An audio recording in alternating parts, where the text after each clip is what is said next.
we would like to thank the following sponsors for making this broadcast possible. I'm Ben Lucero, president and owner of Indigo Mortgage. We are a locally owned and operated mortgage company right here in New Mexico. This means your loan officers and processors are right here to serve you. Indigo Mortgage offers better rates and terms than that of big banks and out-of-state lenders. Our mortgage divisions include residential, commercial, construction, reverse mortgages, and VA mortgage loans. Let us serve you with an exemplary level of care. Indigo Mortgage, because nobody cares more about your mortgage loan. Jimmy John's toasted sandwiches take the fresh baked bread you love and turn up the heat to toasted perfection. Crispy and golden on the outside, melty and gooey on the inside. Order a toasted sandwich at Jimmy John's today. Well, I'm going to the frontier, walking to the cashier, order up a root beer and a number one. Cover it with green stuff, one scoop is not enough. Find a booth is real tough, back by the Duke. Meet my family, meet my friends in the quirkiest restaurant I have ever been. All of Albuquerque's favorite spot, it's the Frontier Restaurant. The Frontier Restaurant is a proud supporter of ProView Networks. Raising Cane's invites you to grab life by the chicken fingers. So get out there. Be you. Do you. Embrace whatever makes you, you. All while enjoying Raising Cane's hand-battered cooked-to-order chicken fingers, crispy crinkle-cut fries, buttery Texas toast, and that secret recipe cane sauce that makes everything that much better. So go on. Savor the day. Raising Cane's chicken fingers. One love. For Colin Cowherd, Jim Rome, and the best in local sports talk.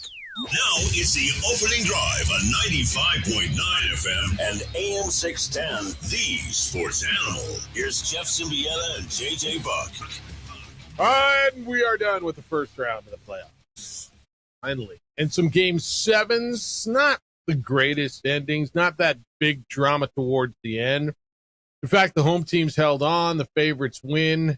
So when all's said and done, does it really matter? Unless you're the Celtics. But when it's all said and done, does it matter that the Pistons were down 3-1? It matters to the Magic.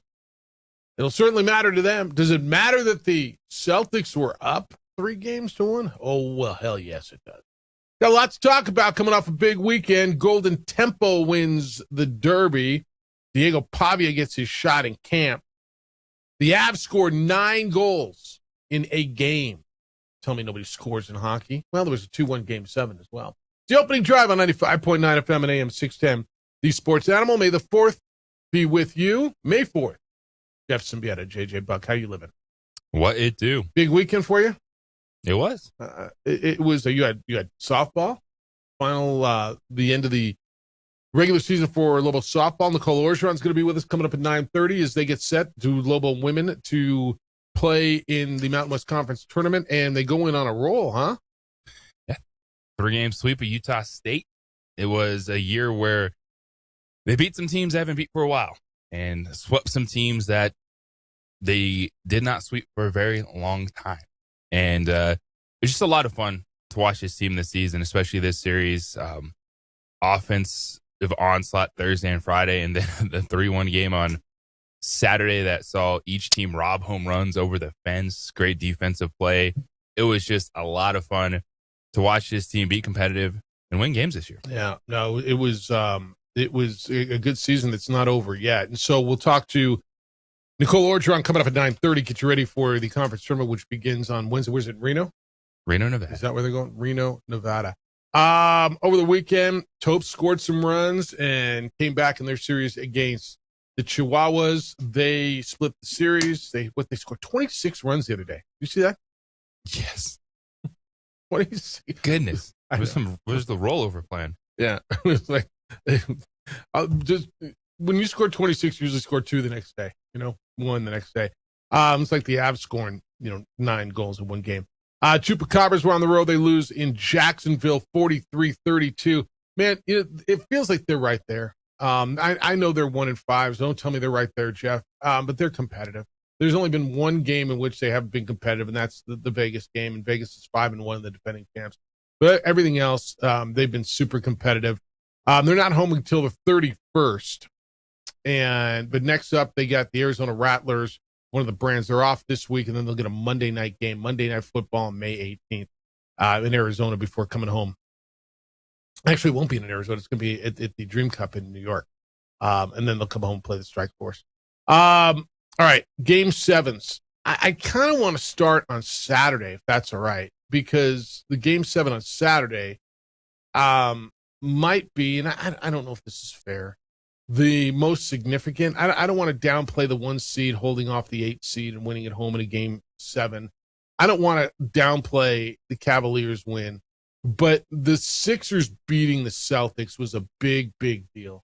And this is a Celtics team who was a 2 seed, who, granted, did not have Jason Tatum there. But they didn't have Jason Tatum all year, and they won like 80% of their games without Jason Tatum.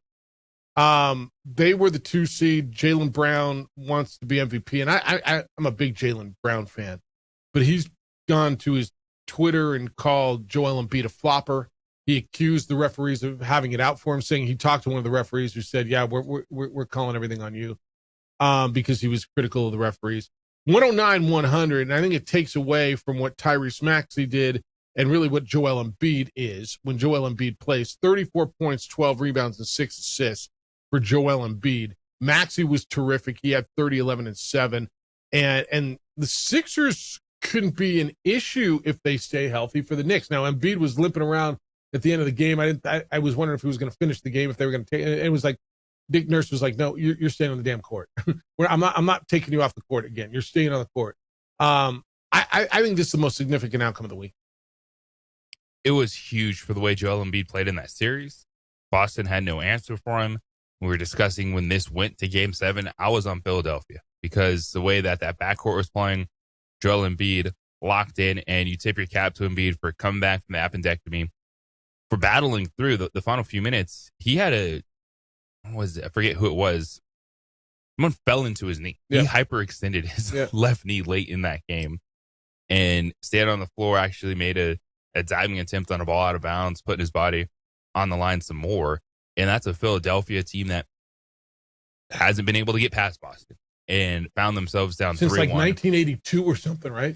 It's been the Celtics, even the last few years, when they've played in the postseason. Boston has sent Philadelphia home. That was gigantic and a huge step forward for Joel Embiid. Can he stay healthy for another series? And I hate asking that question, right? I mean, it's almost disrespectful, but that's the story of Joel Embiid. Yeah, I don't mean to be disrespectful on it. But can he stay healthy? Because that is, to your point, the story of his career. And there he was again, limping around and with the knee injury. They get the Knicks, and they start tonight in Madison Square Garden. What do you make of the Sixers putting up on their website? We will not sell tickets to anybody outside the greater Philadelphia area with the zip code, right? So any credit card, first of all, are they not realizing there's a secondary market where more tickets are moved than out of the box office? But Sixers fan Joel Embiid said, do not sell your tickets to Knicks fans. Why are they so worried about that? Just go play, man. I find that to be really soft. I don't mind the player saying it, but I think it's hard when you are selling tickets. And yeah, you want a home court advantage, but ultimately your goal too is just to sell tickets. And if there's a secondary market, I don't want to then see Philadelphia start penalizing people for selling their tickets or season ticket holders like they've invested a ton. It's something that happens. So they're going to scrub the secondary market and see what tickets are there, and then go back, trace them back. And if it's your season ticket, then you're not going to be available. Teams have done that before. Yeah. I'm fine with Embiid saying it. Just like, come on, let's rally, Philly home court advantage. But then the business side of it, a little tough. Yeah. All right. So who you got? Knicks or Sixers? Knicks are rested. Knicks are healthy, I think, right? I mean, the Knicks seem relatively healthy. The Knicks are coming off just a whopping of the Hawks on Thursday night. They got home court advantage. I'll tell you what, man, if you get a healthy Embiid to go with Maxey, to go with Paul George, to go with Edgecombe, who's, by the way, I mean, I know he didn't put up gigantic, although it's 23 points the other night. Give me Edgecombe and Maxey as one of the best backcourts in the NBA. How many better backcourts you got? Starting backcourt. They're skyrocketing up the list. Maxey is a bucket. Edgecombe, rookie out of Baylor, showing his game. Embiid plays. I got the Sixers going to the Eastern Conference Finals. Ooh. All right, who you got on the other side? Pistons held on. It just spurts, man. The spurt they had the other night, was it Friday night? Were they out? No, it was Thursday night. When did they hold the Magic to like 19 points in the second half? That's insanity. Cade Cunningham. Yep. Was that dude all season long. He put himself on the springboard to superstar status for the way he played in this series. And as Wendell Carter said, the Magic Center, they were sipping the Kool-Aid because Detroit, tip of the cap, they stepped up big time. And Tobias Harris, like, you know what, Cade, I see you. Let me start scoring some buckets. That was what you've been saying the whole time, is you didn't believe in the Pistons because you didn't think there was a number two, that there was nobody else. And my point was, well, there's got to be, because when Cade Cunningham, their superstar, went out with a collapsed lung, they kept winning. I mean, I certainly expected them to fade. I think you did too. And they held on to the 1 seed in the East, and they end up being the 1 seed in the East. And then they're down 3-1, and you're like, what's going on? Duncan Robinson's got to get buckets. He's got to be better than 4 for 13. But Tobias Harris yesterday was insane. 11 for 18 from the field. He had 9 rebounds, and he was terrific. 3 steals. I thought defensively he was really good. You got a nice day out of Jalen Duren, who you needed to, because, like, where's he been? He had 15 and 15. 15 and 15 is a stat line. And then Cade Cunningham gives you 32 points, plays 39 minutes and gets it done for you. They get nothing off the bench, dude. They had 5 points off of their bench. Everything comes from those first 5. Was that more of a comeback or a collapse in that series? The Magic were 3-1. 3-1, you have to lean towards collapse. Boncaro was really good. Mm-hmm. And afterwards, he's like, I don't know if we've got it. Basically questioning the guile of their team, questioning the guts of their team, questioning the makeup of their team. It was really interesting to listen to Paulo Boncaro. He went 38-9 and 6. And afterwards, he was questioning whether or not they're that good. Is our makeup okay? Quote, I want to say yes, but it's the 3rd straight time we haven't gotten out of the first round. So if you're going off the last 3 years, the answer is no. He was asked, is this team good enough? The nice answer is yes, but honestly speaking, I can't say we're good enough to be in the finals, or the Eastern Finals. Because the last 3 years, we've had the same results, so that's your answer. End quote. I don't know what other answer there is. You can tell me all you want. Yeah, we're good enough. Then why the hell aren't you there? I mean, that team was too good to be. Even at 8, that was really disappointing. Be up 3-1, even with Franz Wagner going down. Yeah. Like, you got Banchero and Bain. Like, that's a good 2-man duo to figure it out, win one game from Detroit. And the Pistons were able to get their edge back. And you mentioned some of the droughts that the Magic went on. Like, Detroit was a physical team that defended really well, and they shut down everyone else. And it was one where they're fine with Paulo going off. Like, all right, man, do your best. But we saw it early in that series. Same thing happened with Detroit. Like, Cade Cunningham was going off, but you still need some help in that league, in that game. And Orlando couldn't get it from anyone else. I'll give you the answer. I think it's a comeback because Wagner was out. Is that weak? I think it was a comeback. I think Detroit took advantage of the fact that Franz Wagner was out. When Wagner was in, he was averaging 17.8 points a game, and he was the president. You take that guy away, they're not deep enough to make up for that. And so is it a collapse? I mean, I guess when you're up 3-1, yeah, there's certainly that. But I go 65-35 comeback, because when you lose Would you say he's their second best player? I mean, after Banchero, who's their next best player? It's him, right? Yes, but I think Bain should be that dude. Yeah, but he isn't. I mean, he's Like, nice. He absolutely should be better than Franz Wagner right now. But he's not. And that was incredibly disappointing. Yeah, he's not. I mean, if you took give me the second best player, well, unless you're Minnesota, playing the Nuggets. Yeah, most teams you lose your second best player. So I'll call it 65-35 comeback. All right, I want to get into the Cavs and Raptors when we get back. We got what Jaylen Brown had to say. The hockey was nuts. The derby, the football's going. We got so much on the table for you at 505-246-0610. That's the Sports Animals phone line. And the Sports Animal Meineke on San Pedro text line. Schedule a service at Meineke.com and click the San Pedro location. JJ's on the X. It's _JJ Buck. Adrian is producing on television. You can watch us on Xfinity Channel 26 throughout the state of New Mexico. You can watch us on our Facebook page, the OD and the AM, or on the YouTube channel for ProView Networks. Guest list, Nicole Orgeron, the Lobo softball coach, is going to be with us coming up at 9:30 as she gets her squad ready to go to the Mountain West Conference Tournament. They will play Fresno State in the first game on Wednesday in Reno, Nevada. So we got a ton to do. We got, I think that's where we are. All right. So when we get back, I want to get into the Cavs and Raptors and how good was Jarrett Allen? You're like, wait, Jarrett Allen? I thought it was, yeah. Those guys were good too, but you need a difference maker, and it might have been Jarrett Allen. All right. John Thomas Jewelers just moved, and they've moved to this beautiful location. They were the best anyway. They were the best before they moved. They were my jeweler before they moved. They're going to be your jeweler as long as you need a jeweler and you didn't even know you needed one. I walked in there years ago and realized, oh my goodness, like the service, the quality, everything about it, the product is as fine as you can get. Now they've moved up to the heights at 10501 Montgomery Northeast, right between Dion's and El Patron.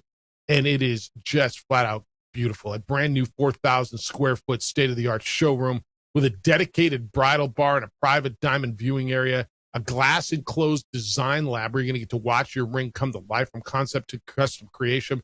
It all happens right before your eyes. It's jewelry the way it should be, and it's innovative. It's transparent. It is yours, and it's John Thomas Jewelers. The 5-time best jeweler in Albuquerque, the 3-time fastest growing jeweler in New Mexico, the only IJO master jeweler in the city, and my jeweler. John Thomas Jewelers, the only jewelry store in Albuquerque offering you a free lifetime nationwide warranty and the exclusive home of the no regrets engagement ring. Because when the moment comes, hesitation has no place. Go by and see them. It's a stunning new showroom. Second floor, 10501 Montgomery Northeast, 10501 Montgomery Northeast between Dion's and El Patron. John Thomas Jewelers, where Albuquerque gets engaged.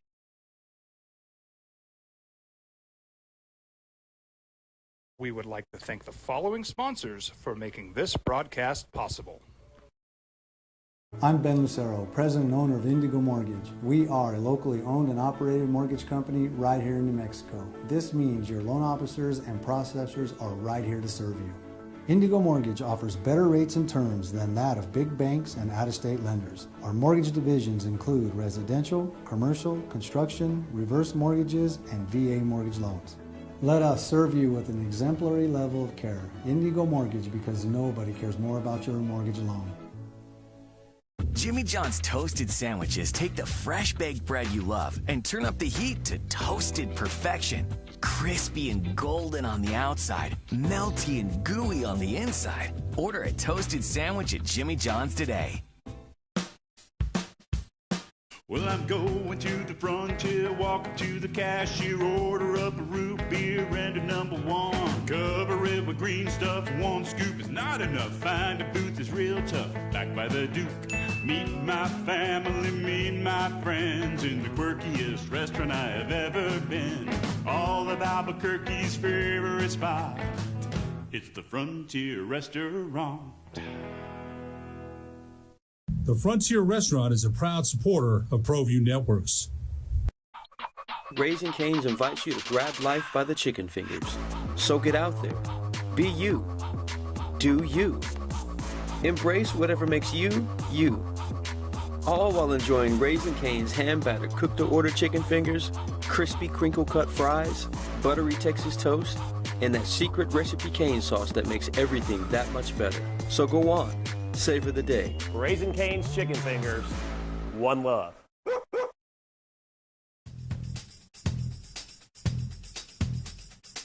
International Protective Services is a proud supporter of ProView Sports and New Mexico Youth Athletics. IPS provides residential and commercial security services in the Albuquerque metro area. For more info, please call 505-897-2420 or visit internationalprotectiveservice.com. Across the state of New Mexico, different journeys will begin. And when their journeys unite, together will become one experience. Our campuses across New Mexico in Portales, Roswell, and Ruidoso come together to provide you the support as one family. We are one family that share one goal, one opportunity at a time. We are One Eastern. High school sports are back. You can watch every ProView Network broadcast online on the NFHS network. Every moment from every game from every sport, including all NMAA state championship games. Get your monthly pass now. Just go to ProViewNetworks.com, click on the NFHS logo, and sign up today. Watch New Mexico's best. We would like to thank the following sponsors for making this broadcast possible. ProView Networks would like to thank the following sponsors for making this broadcast possible. Hans Whitler Automotive, German car maintenance and repair in Albuquerque, New Mexico. Call 505-294-7684 or visit HansWhitlerAuto.com.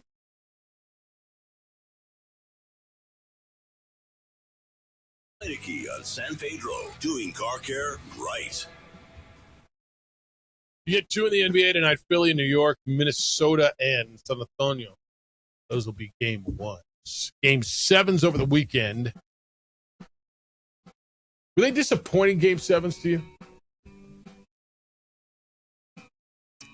You had a Pistons win by 12, Cavs win by 12, Sixers win by 9. I don't know. No, Boston, Philadelphia is a 3-point game with like 3 minutes to go, and then Philadelphia just made all the plays. Yeah, they made all the plays. Made all the plays down the end. What do you think of Jaylen Brown going out today? And so, it wasn't today. He hit his Twitch and really went off on the referees.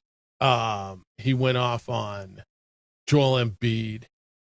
So here's a dude, and I'm a big Jaylen Brown guy. Like I like him. I think that he's cerebral. I think he's smart. I think he's usually well thought out when he speaks. But I think this was just a bad look, at least when it was. If this happens a month from now, I think it hits differently. But 2 days after, or the day after, it was the day after losing in the NBA playoff, he gets on Twitch and he talked about Joel Embiid. He said, quote, flopping has ruined our league. Joel Embiid is one of the greatest players that has played basketball, but he flops. He knows it too. End quote. Might be true. But it just, again, the timing of it coming off of losing to them just sounds rough. And then he goes off on the NBA refs saying they had an agenda against him throughout the series of the season.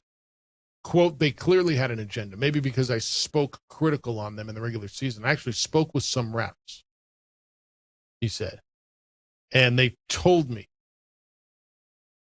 that there's an agenda going on each game. Every time Jaylen puts his hands up, just call it. End quote.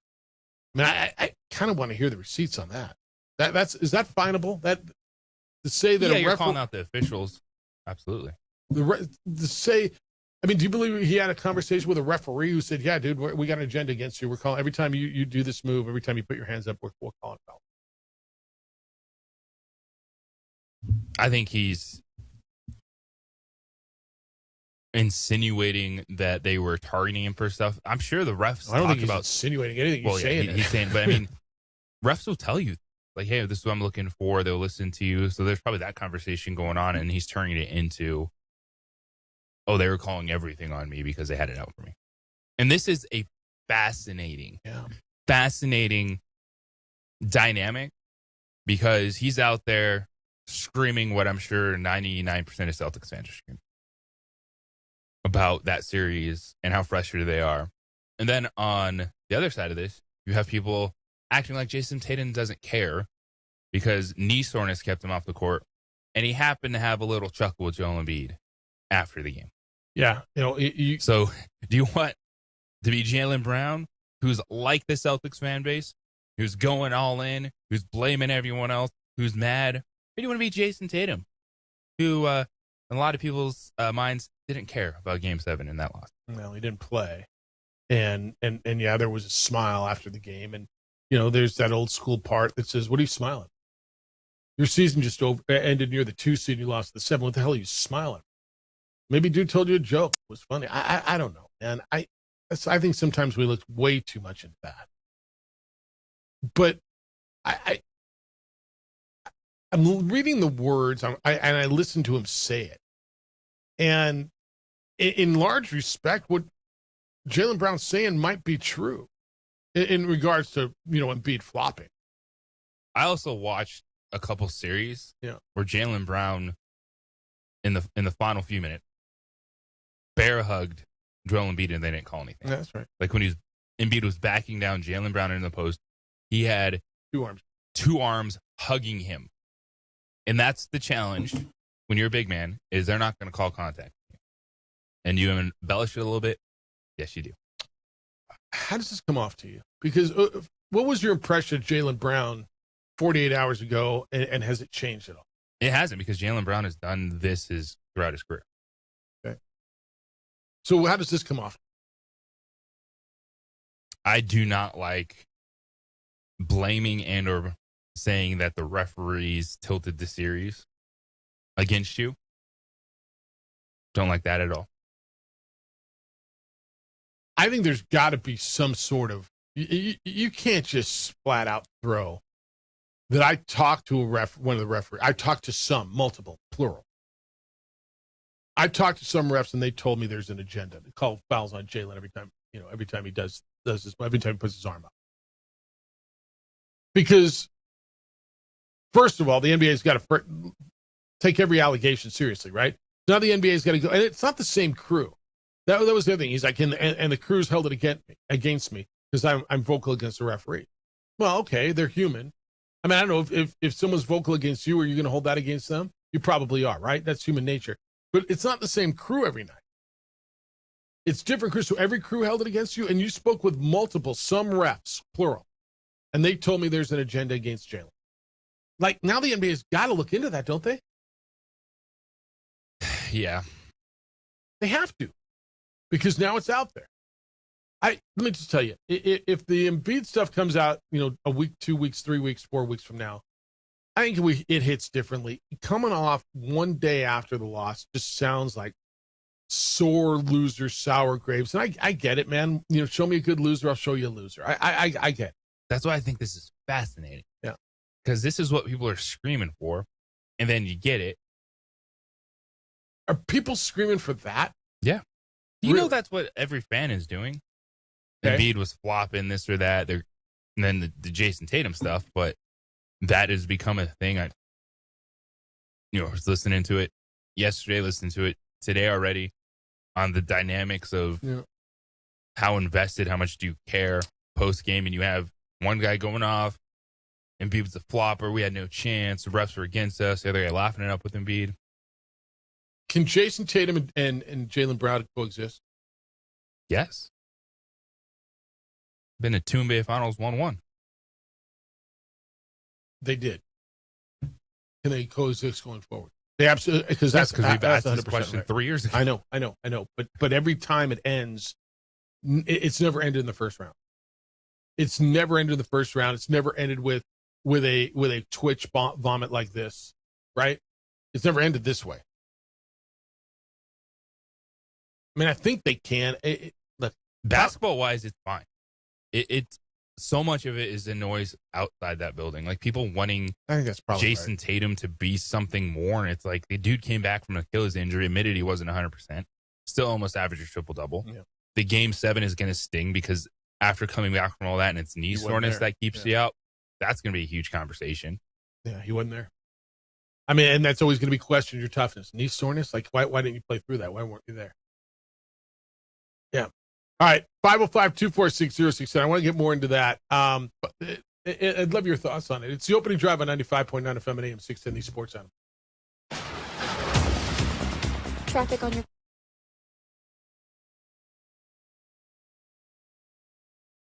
We would like to thank the following sponsors for making this broadcast possible.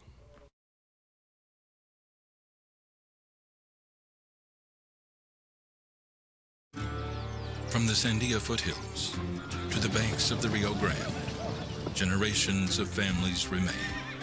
For 5 generations, Gallus Chevrolet has handed down values written in stone, leading the way under sun-filled skies, past the vintage glow of Route 66. Built by generations past, built for generations to come. This is New Mexico. This is Gallus.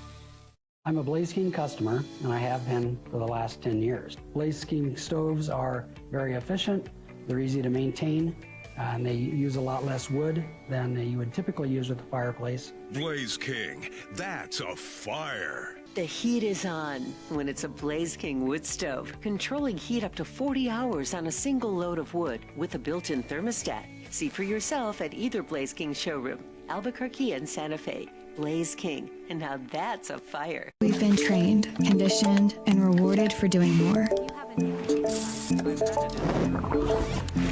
But people weren't designed for all that doing. Our bodies need to settle into nothing from time to time. Into nothing at all. In a world obsessed with doing more, we invite you to undo. Burrito Express is proud to announce that we are the official burrito spot of ProView Networks. Since 1982, with 6 locations serving Albuquerque, Rio Rancho, and Roswell, the question is, red or green? Let's go to the burrito. Visit letsgototheburrito.com and order now. Eagle Greens and Turf are a family-owned and operated business with over 25 years of experience in the home improvement industry.